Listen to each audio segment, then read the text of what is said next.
თამარ, ჩვენი პირველი სტუმარი ხარ შენ და აი მოკლე დროში განვლილი ნაბიჯები ივანიშვილის მიერ ემთხვევა თუ არა იმას, რასაც შენ თვალყურს ადევნებდი პუტინის რუსეთში. სად მიდის ეს გზა? მოგესალმებით სოფო, მადლობა ამ შესაძლებლობისთვის. კი, მარტივად და მოკლედ რომ თქვა, ემთხვევა. მე რუსეთიდან წამოვედი 2012 წელს და აი სადღაც იმ პერიოდში ვართ ახლა საქართველოში. ანუ ჩემი წამოსვლის შემდეგ უკვე ძალიან აჩქარდა ყველაფერი და მანამ ვიდრე მე მქონდა საშუალება იქ ჟურნალისტური მოღვაწეობის და ფაქტიურად ქართველი ჟურნალისტები, ვინც იქ მუშაობდით, მაქსიმალურად ვაშუქებდით თუნდაც ოპოზიციას, თუნდაც იმ მიტინგებს, რასაც ადგილი ჰქონდა რუსეთში, უკვე აი ჩემი წამოსვლის შემდეგ ბევრად უფრო სწრაფად განვითარდა იქაც მოვლენები და ახლა ყველამ კარგად იცის, რომ ფაქტიურად ტოტალიტარული რეჟიმია რუსეთში და დღეს სხვათა შორის ვამოწმებდი რაღაცებს ნახულობდი ინტერნეტში და მხოლოდ უკრაინაში შეჭრის შემდეგ 1500-მა ჟურნალისტმა დატოვა რუსეთის ფედერაცია. მე შევადარებდი აი ახლა გამახსენდა 2019 წელს მიიღეს რუსეთში ეგრეთ წოდებული ფეიკების კანონი. რუსეთის დუმა მიიღო ეს კანონი და ის სხვათა შორის ძალიან წააგავს ფორმულირებითაც და იმ სულისკვეთებით, რაც შემოგთავაზეს. ანუ საკმაოდ ისეთი გაბლარულია ჯერჯერობით, რაც ვიცით, ხომ? არავინ არ იცის, რას ნიშნავს ეთიკურ ფორმებში, რა მოიაზრება, რას ნიშნავს დაფინანსება უცხოეთიდან, ვის შეიძლება და როგორ შეეხოს, რას ნიშნავს შეურაცხყოფის მიყენება, ვისთვის არის ეს შეურაცხყოფის მიყენება, რა ფორმის არის და ამ ხრივ ეს რუსული კანონიც ასევე ძალიან ფართო გაგების არის და ნებისმიერ შეუძლია თავის თავზე მოირგოს და გამოდგეს შემდეგ როგორც რეპრესიული მექანიზმი. და ზოგადად თუ ვილაპარაკებთ, ექსპერტები სხვათა შორის ამბობენ, რომ აი დაახლოებით 2012-11 წლების რუსეთის მსგავსი ვითარებაა საქართველოში, როცა რუსეთში ალბათ ყველას კარგად ახსნობს ეგრეთ წოდებული ბალოტნაიას, აი ყველაზე მასშტაბური აქციები იყო მართლაც მოსკოვისთვის იყო აი წარმოუდგენელი პრეცედენტო ხალხმრავალი აქციები, კი, ყველას ახსოვს ეს ნამდვილად. ნამდვილად და ზუსტად ესე დაიწყო სოფო,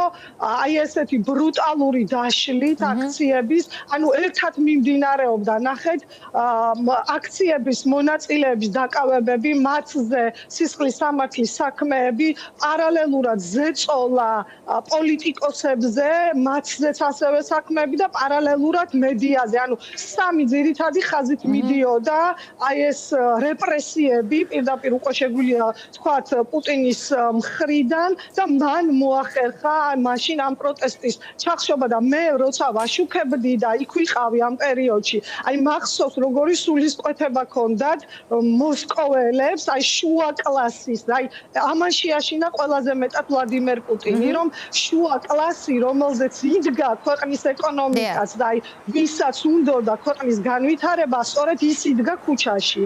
და ამ შეაშინა და მე მახსოვს როგორი სულისკვეთებით იყვნენ ეს ხალხი და ფაქტიურად თვლიდნენ, რომ აი გადატეხილია რეჟიმი და რომ ცვლილებები წამოვა რუსეთში. თუმცა აი ესე ნაბიჯ აი ესეთი რეპრესიული კანონებით და აი ესეთი ზეწოლით მაინც ვლადიმერ პუტინმა მოახდინა მათი გარდატეხა და შემდეგ უკვე სწრაფად განვითარდა მოვლენები.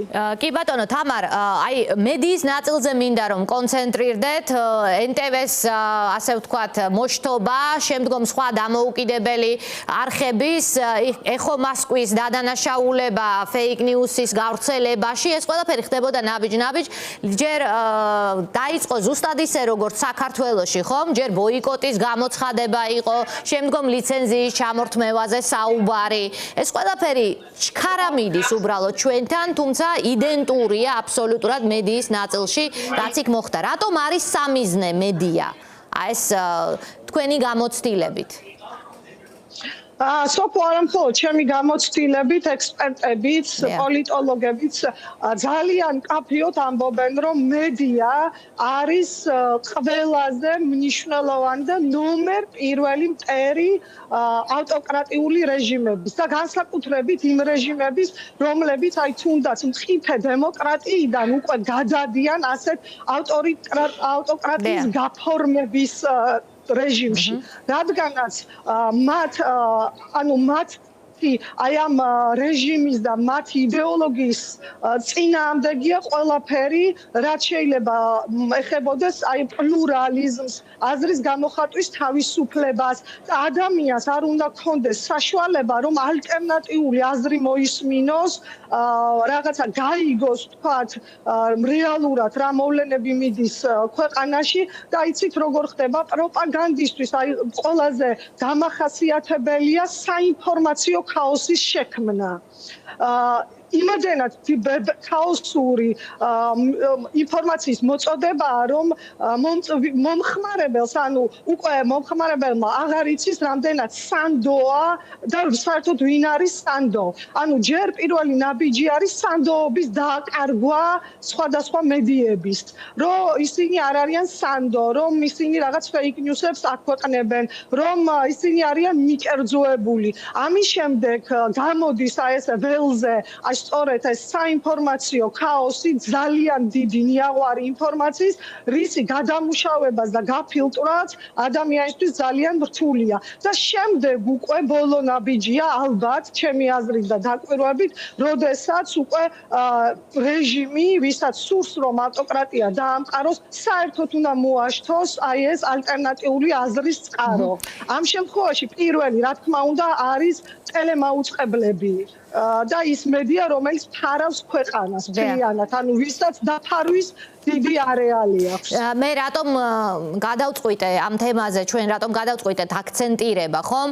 ეს არ ნიშნავს იმას, რომ საქართველოში პროცესები ზუსტად ისევე დასრულდება, როგორც ივანიშვილს უნდა, ან როგორც დასრულდა რუსეთში, მაგრამ ჩვენ აქ ვამახვილებთ საფრთხეზე ყურადღებას და ეს არ არის მხოლოდ მედიაზე შეტევა, ეს ნიშნავს დიდი პროცესის ნაწილს, ასე მყარდება ავტოკრატია და დიქტატურა. ეს არის ბოლო ბასტიონი, შეიძლება ითქვას, რომლის მორღვევასაც თუ შეძლებს ავტოკრატი, ამ შემთხვევაში ის აღწევს მიზანს. აი თქვენ ახსენეთ აქციაზე ბევრი ხალხი ბალოტნაეს მოვლენებს იხსენებდით. დღეს ჩვენ რუსეთში ვხედავთ, რომ ერთი ცარიელი ფურცლის გამო გამოსულ კანტიკუნტად ადამიანებს ისინი ღაბედავენ იშვიათად და მათაც იჭერენ, ანუ რეჟიმი უკვე მათ ერევა. აი ეს ამაზე მინდა რომ აქცენტი გავაკეთოთ და ამაზე დავასრულოთ თქვენთან საუბარი, რა მიიღო პუტინმა ამის შედეგად, როცა მან მოიგო ბრძოლა დამოუკიდებელი და კრიტიკული მედიის წინააღმდეგ რუსეთში. ამის მერე მან გააფორმა პრინციპში რეჟიმი, რომელშიც ახლა რუსები ცხოვრობენ. კი და ამ რეჟიმის საბოლოო გაფორმება სწორედ იყო ბრუტალური შეჭრა უკრაინაში, რის შემდეგაც, როგორც ექსპერტები ამბობენ, ავტოკრატიიდან ტოტალიტარულ რეჟიმში გადავიდა რუსეთი, სადაც როგორც ამბობთ, ჯერ ანუ აი ესე მოხდა devalvatsiya ყველა მედიის და აი თქვენ ახსენეთ ზუსტად NTV-ც, TV6-იც, REN-TV მინდა ხაზი გაუსვა, დრო იყო, როდესაც ძალიან ობიექტური მედია იყო, გამოძიებებს ატარებდა, თუმცა ნელ-ნელა ნაბიჯი იწყებოდა, ვთქვათ, მეპატრონის შეცვლით, იქ რაღაც შიგნიდან სხვადასხვა სახის პროტესტით, შეცვლით თუნდაც გუნდის, რომელიც მუშაობდა ამ არხებზე და დღეს რუსეთში არც ერთი თავისუფალი მედია აღარც მაუწყებლობს, ის კი არა, როგორც კარგად იცით, საერთოდ ყველას უცხო აგენტის იარლიკი აქვს მიწებებული და საერთოდ ქვეყნის შიგნით ბევრი გადაცემაც თუნდაც ონლაინ მედიებს არ აქვს უფლება რომ იმაუწყებლონ და არხები მთლიანად აუთსორსზე, ანუ თვითონ გავიდნენ ქვეყნის გარეთ, რომ როგორმე მოახდინონ თუნდაც დასავლეთიდან, ევროპიდან იმაუწყებლონ და რაღაცა ძალიან პატარა ლიმიტირებულ ადამიანთა რაოდენობას, ვისაც შეუძლია როგორმე თუნდაც ინტერნეტში უყუროს ამ არხებს, მხოლოდ მათზეა გათვლილი. ანუ მოხდა სრული ინფორმაციული ვაკუუმი და აღარ არის არჩევანი აღარ არის. ეს ხო იმაზეა რომ უკვე მოქალაქეს რუსეთის აღარ აქვს არჩევანი რომ ნახოს და მოისმინოს ალტერნატიული აზრი თუნდაც მისთვის მიუღებელი იქნება თუ არა ეს სხვა თემაა მაგრამ მას ეს საშუალებაც აღარ ეძლევა მას ეძლევა კარგად დამუშავებული ის პროდუქტი რაც ჭირდება რეჟიმს და ეს არის ყველაზე ცუდი რომ მერე შემდეგ უკვე ეს ადამიანები რაღაცნაირად ვერც კი ხვდებიან და ვერც კი ფილტრავენ რეალურად რა ხდება მათ ქვეყანაში და გარშემოც კი